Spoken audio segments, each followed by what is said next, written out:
सकती है जब तक आवाज नहीं आती। इस मीटिंग की अध्यक्षता कर रहे हमारे बड़े भाई आदरणीय इंदुबाल त्रिपाठी जी। अब यार आवाज इससे ज्यादा होएगी नहीं हमारी। मीटिंग की अध्यक्षता कर रहे हमारे बड़े भाई इंदुबाल त्रिपाठी जी और हमारे बीच में हमारे छोटे भाई गौ सेवा प्रकोष्ठ के राष्ट्रीय संयोजक जनाब फैज खान साहब, अवध क्षेत्र के संयोजक शेर अली खान साहब, सह संयोजक सौराब भाई और इलाहाबाद मंडल के संयोजक हमारा छोटा भाई राहिल और मेरी छोटी बहन सीबा अंसारी, अवध क्षेत्र की सह संयोजक हाशमी बाबा, रितेश त्यागी जी, फैजान जी, रहमान भाई और रिजवान साहब संचालन कर रहे हैं, बड़ा अच्छा। जयचंद भाई, माफी चाहता हूँ। देखिए, पूजा पद्धति बदल जाने से, इंसान के नाम बदल जाने से आत्माएं नहीं बदलती। जो आत्मा त्रिपाठी जी के अंदर है वही आत्मा आप में है। तय ये करना कि आप कितना आगे जाते हो कि वो कितना आगे जाते हैं, ये समझना होगा। वही आत्मा इंद्रेश जी में, वही मोदी में, वही योगी में। कोई पक्षपात ऊपर वाला नहीं करता है। इसलिए भारतीय जनता पार्टी एपीजे अब्दुल कलाम से लगा करके मुख्तार अब्बास नकवी, शाहनवाज हुसैन, अभी एक राज्यसभा में बने हैं मंसूर भाई पसमंदा समाज से आते हैं और यहाँ अंसारी समाज से कैबिनेट मिनिस्टर बने दानिश अंसारी। और 994 नगर निकाय चुनाव में मैंने वहाँ लखनऊ में हमने पार्षद और ये सब लड़वाए। तो कहीं के ऊपर कोई पक्षपात नहीं। जब अटल जी की सरकार थी तो आप आज देख रहे हो लाइव और खुद चला रहे हो और अपने नाते रिश्तेदार से बात करते हो, लाइव देखते हो। सऊदी अरबिया, पाकिस्तान, जो अपने घर में लाइव देख रहे हो। तो 18 टेलीपोर्ट टेलीकॉम की स्थापना व्यवहारता के कारण अटल जी ने किया था, जो आज घर घर मोबाइल है, जो हर चीज अपने उसमें देख रहे हो। मैं तो पुरानी सरकार की बात कर रहा हूँ, नई की तो बात ही नहीं कर रहा हूँ। अटल जी ने अप्राकृतिक कारण अगर किसी की मृत्यु होती या घायल होता है, उस समय 1 लाख रुपए घायल को दिया जाता था। उस समय की बात है। मुसलमानों को लेकर के भारतीय जनता पार्टी ने हमेशा मुसलमानों की बात की है। सिर्फ उसकी एक ही गलती रही है कि मुसलमानों को भारत का नागरिक मानती है, ना कि वोट बैंक मानती है। वो आपको भारत का नागरिक मानती है। जितनी पार्टी आई वो आपको वोट बैंक मानती है। राजनीति का इस्लामीकरण, मुसलमानों का तुष्टीकरण सारी पार्टियों ने किया, लेकिन भारतीय जनता पार्टी ने नहीं किया। भारतीय जनता पार्टी ने जो मुसलमानों का अधिकार है वो दिया और देने के लिए अपने कार्यकर्ताओं को खड़ा किया, कार्यकर्ताओं के माध्यम से। इसलिए मित्रों, हुजूर सल्लल्लाहु अलैहि वसल्लम की एक हदीस है कि जितना जरूरत हो उतना रखो, बाकी जरूरतमंदों में बांट दो। आप जिन्होंने नहीं बांटा, हजारों करोड़ों का साम्राज्य खड़ा किया, वो इस दुनिया से मिट गए।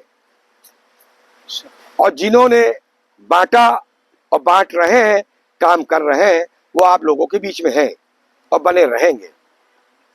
ट्रिपल तलाक का मसला, यहाँ पे इस्लामिक विद्वान बैठे हैं, वो भी भारतीय जनता पार्टी ने मुस्लिम बहनों को अधिकार देने का काम किया। कलाम पाक में तलाक का नाम लेने से अर्श से फर्श तक हिलती है, लेकिन हमारी बहन की तलाक होती थी। तलाक होने के बाद महीने 2 महीने भाई माँ बाप प्यार से रखते थे, उसके बाद बर्तन मांजने को मजबूर हो जाती थी। वो अधिकार महिलाओं को, मुस्लिम महिलाओं को भारतीय जनता पार्टी ने देने का काम किया है। मित्रों, एक हदीस और है कि ऐ मोमिनो जर्रे जर्रे में फैल जाओ। कहीं कहीं आपकी हुकूमत नहीं होगी, लेकिन वहां के हाकिमों का हुक्म मानना, हुकूमत का हुक्म मानना। लेकिन मैं देखता हूं कि जब मुस्लिम समाज के लोग 1000 पैदा करते हैं तो सेकुलर होते हैं, जैसे ही 1100 पैदा करते हैं वो नेता बनते हैं और सरकार के खिलाफ प्रोटेस्ट करते हैं। उन्हीं के खिलाफ कार्रवाई होती है। मैं दावे से कह सकता हूं Bharatiya Janata party Islamic pattern पर सरकार चल रही है, कोई आपके विरोध में नहीं है। कहीं से किसी एंगल से उठा के देख लीजिए, मुस्लिम समर्थित भारतीय जनता पार्टी है आज की वर्तमान में। कोई आपका विरोध नहीं है, कहीं कोई विरोध नहीं। मैं आया हूं, हमारा तो नंबर नहीं होगा बाबा के पास, हाशमी बाबा पास। कभी भी कोई शासनिक प्रशासनिक काम हो, मैं वादा करके जा रहा हूं, मैं हुकूमत से हुकूमत करने वाला हूं। हिंदू भाई की पार्टी को परेशान मत करना, सीधे कार्यालय फोन करना। आपका भाई पूर्णकालिक कार्यालय में रहता है, रात दिन रहता। मेरा कोई अनिवार्य परिवार नहीं, मेरा यही परिवार है, देश परिवार है। इसलिए एक बात कह के अपनी जगह ले ले, ताकि अजान से पहले हमको बैठना है, ये बाबा साहब ने कहा। दूसरी चीज मित्रों, 25 तारीख को यहाँ के ऊपर मतदान है। वो 25 तारीख को एक एक वोट पड़ना चाहिए। जहाँ पे भले 15-20 किलोमीटर पे अगर आपके रिश्तेदार होते हैं, उस दिन आपको जा करके वोट डलवाना है। और आपका एक वोट भारतीय जनता पार्टी को 50 वोट है, जान लो 50 वोट है। अब हमारी तुम्हारी नतिफाकी कैसे हुई, ये भी थोड़ी सी बात रख दे तो ज्यादा अच्छा रहेगा। देखिए, जब एक गाय, कौन सा गांव है ये, मऊ आइमा में जब एक गाय कटती है तो दिल्ली हिलती है। ध्यान रखिएगा, दिल्ली हिलती है। तो जब एक गाय कटती है तो 1 अरब 15 करोड़ लोगों को सीधे चुनौती देते हो, इसमें कोई दो राय नहीं। क्योंकि गाय रुद्रों की माता है, दिव्यों की पुत्री है, वसियों की बहन है। इसलिए गाय माता है हमारी, इसलिए गाय नहीं कटना चाहिए। जब गाय नहीं कटेगी तो आप लोगों के माध्यम से नहीं कटेगी, तो वो संदेश हिंदू भाई त्रिपाठी के पास नहीं जाएगा कि हमारी कोई गाय काटी गई। तो एक अच्छा सामंजस्य होगा। 30 पारे 6,666 आते 200, अरे एक में बप्पा 200 बैठ जा। 30 पारे, एक मिनट रहमान भाई, 30 पारे 6,666 आयते इस्लामिक विद्वान बैठे। 286 आयतें ऐसी हैं जो सूरे बकर कहते हैं। बकर कहते हैं गाय को। गाय यदि इतनी अजीम होती तो सऊदी अरबिया में उसकी कुर्बानी होती। इसलिए गाय नहीं कटनी चाहिए। हुजूर ने एक बार जब रोजा अफ्तार में गए तो उनके सामने एक डिश आई गाय की, तो लोगों ने कहा, हुजूर सल्लल्लाहु अलैहि वसल्लम ने कहा ये क्या है, तो उन्होंने कहा ये गाय है। वहीं एक खुतबा दिया कि गाय के दूध में शिफा है, घी में दवा है, उसके गोश्त में कैंसर है। तो जब हुजूर सल्लल्लाहु अलैहि वसल्लम ने उस खुतबे को दिया, तो जब कहीं गाय काटी जाती है तो हुजूर सल्लल्लाहु अलैहि वसल्लम की शान में गुस्ताखी करते हैं हम। इसलिए गाय नहीं कटना चाहिए मेरे भाई। गाय कटने से हिंदू बहुसंख्यक भावनाओं की ठेस पहुंचती है। कहीं ना कहीं आप लोग, हम लोग मेरे भाई टारगेट होते हैं। इसलिए गाय नहीं कटना चाहिए। इसलिए मित्रों, भारतीय जनता पार्टी को वोट देना है, ताकि जब बक्सा खुले तो ये हो कि मऊ आइमा के लोगों ने भी वोट दिया है। और आपको एक बड़ी बात कह के अपनी जगह पकड़ लेंगे। हमारा काम है हर व्यक्ति निर्माण से पहले व्यक्ति निर्माण। सांसद विधायक माने गाड़ी का ड्राइवर।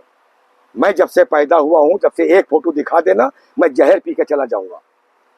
इसलिए आप कहीं हाथ पैर मत जोड़िए। आपका अपना कार्यालय है सत्ता का, मुस्लिम राष्ट्रीय मंच। आप आइए, सीना तान के बैठिए, कोई काम हो शासनिक प्रशासनिक वहीं कराइए और चले आइए।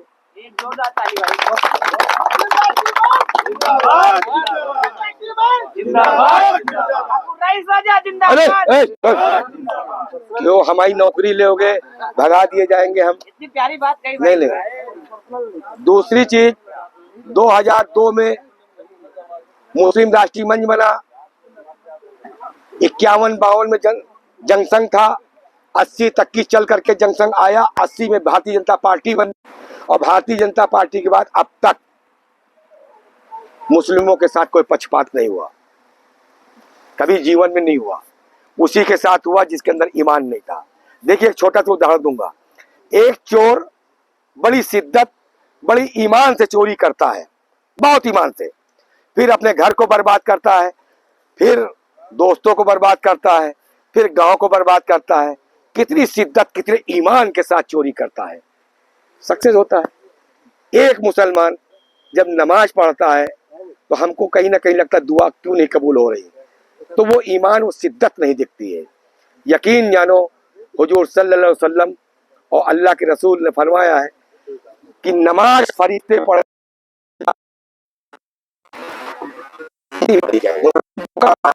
धोखा न देना।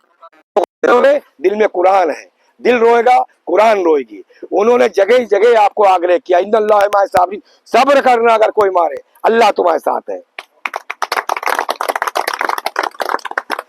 इसलिए मैंने कहा कि संघ मुस्लिम राष्ट्रीय मंच देने के लिए बैठा है मुसलमानों को। जिस समय ईमान वाला मुसलमान होगा दिया जाएगा। अभी तो खाना पूर्ति हम लोग करते हैं कि अंसारी बना दिया, उसको बना दिया, उसको बना दिया, ताकि मेरा कोई कार्यकर्ता ना टूटे, जल्दी से बना के पल्ला झाड़ लेते हैं। देखिए एक बादशाह था, सुनिए, एक उसका खासकार था। खासकार ने कहा कि ये गाना बहुत अच्छा गाते हैं, कहीं बुलाओ। आए, उसने गाना गाया, बहुत अच्छा गाया। राजा ने कहा हीरे दो, और अच्छा गाया, कहा सोना दो, और अच्छा गाया, कहा चांदी दो, और अच्छा गाया, कहा इसको रुपया दो। गाने के बाद जब 15 दिन हो गए, पत्नी ने कहा आप गए थे बादशाह सलामत पास, गाना गाया, हीरे जवाहरात बता रहे थे, मिला कुछ नहीं। उसने कहा कि आज जाऊंगा बादशाह के पास और अपनी बात रखूंगा। वो गया और जा करके बादशाह सलामत से कहा कि राजा साहब, बादशाह सलामत, मैं आया था, मैंने गाना गाया था। तो बादशाह ने कहा बहुत अच्छा गाना गाया था। कहना आपने सोना दिया, कहना बहुत अच्छा गाया, कहना आपने चांदी दिया, हीरे दिए, कहना मिला तो कुछ नहीं। तो बादशाह ने कहा ये लेने देने की बात कहाँ से आ गई बाबा, तूने मेरे कान को खुश किया, मैंने तेरे कान को खुश किया। इसलिए मेरा भाई, ईमान वाले बनना, अच्छे बनना, यकीन जानो अल्लाह के फरिश्ते, अल्लाह आपके साथ होगा, ये बस्ती के लोग आपके साथ होंगे। कभी जिंदगी में झूठ ना बोलना, धोखा खा लेना, धोखा ना देना। यही बात कह करके अपनी बात को समाप्त करूंगा। बोलने में कोई त्रुटि हुई हो तो रिजवान साहब माफी चाहता हूँ। जय हिंद, जय भारत।